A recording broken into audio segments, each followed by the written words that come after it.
রাষ্ট্র চলে আইন কানুন দিয়ে, আইনের ভিত্তি দিয়ে। আইন নাই, আমরা অপরাধীকে কিভাবে সাজা দেব? আদালত কিভাবে বিচার করবে? আমাদের অফিসাররা কিভাবে গ্রেফতার করবে? জীবনের ঝুঁকি নিয়ে তাদের সাথে কিভাবে সংগ্রাম করবে? আইন ছিল না। রাষ্ট্র কিভাবে চলেছে মালুম নাই।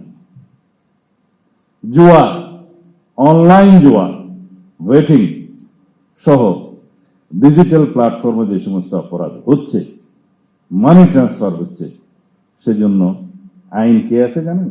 1867 সনের জুয়া প্রতিরোধ আইন। কয়শো বছর আগে সেই আইন নিয়ে এখন জুয়ার বিরুদ্ধে আমরা ফাইট করছি।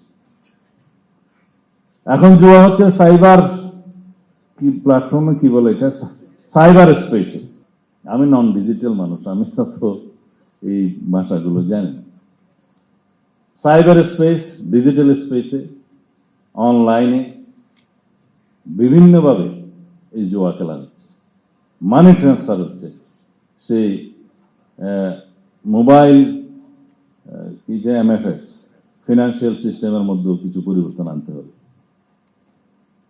আমাদের এখানে NTMC-র মহাপরিচালক আছে, উনি আমাকে সাজেস্ট করছিলেন যে একটা সিম ব্যবহার করে সে হোয়াটসঅ্যাপ না কি করে, পরে সেই সিমটা ফেলে দেয়, ওই ওটিপিটা ব্যবহার করে আরো কি কি যেন করে। তাকে আর ডিটেক্ট করা যায় না মানি ট্রান্সফারের ক্ষেত্রে, কোনো বিধি নিয়ম নেই।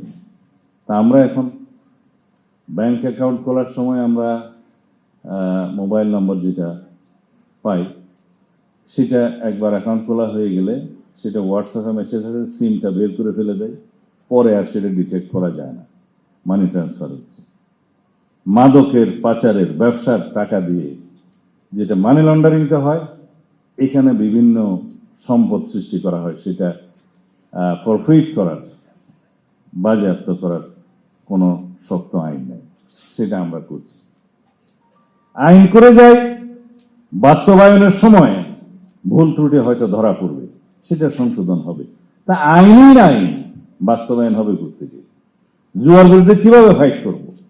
মাদকের বিরুদ্ধে কিভাবে সংগ্রাম করব? ঢাল নাই, তলোয়ার নাই, নিধিরাম সর্দার ফাইট করতে যাচ্ছে অটোমেটিক অস্ত্রওয়ালা মাদক কারবারিদের বিরুদ্ধে।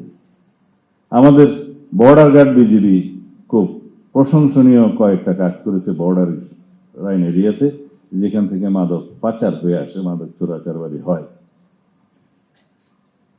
সেই জন্য আমাদের পূর্ব সীমানা এবং পশ্চিম সীমানা উন্মুক্ত। বর্ডার এরিয়াতে ফ্যাক্টরি নির্মাণ করা হয়েছে বিভিন্ন দেশে, আমাদের অভ্যন্তরেও আছে, ওখানেও আছে। উত্তরার মতো জায়গায় আজকেই প্রথম নাম শুনলাম, কিটামিন না কি যেন, সেটা লিকুইড ফর্মকে পাউডার করা হচ্ছে, ল্যাবরেটরি স্থাপন করা হয়েছে। এটা নাকি সবচেয়ে বেশি সিনথেটিক ড্রাগ, জঘন্য, মারাত্মক। আমরা এই যুগে আছি, কিন্তু আইন আছে এই আদিম যুগে। কারবার অপরাধ চলছে বর্তমান যুগের প্রযুক্তি ব্যবহার করে, কিন্তু আমাদের আইনটা হচ্ছে আদিম যুগের, সেটা হয় না। সেই জন্য আমরা আইনের শাসন প্রতিষ্ঠার লক্ষ্যে প্রথমে আমরা আইনি ভিত্তিগুলো, কাঠামোগুলো শক্তভাবে দাঁড়া করাবো ইনশাআল্লাহ।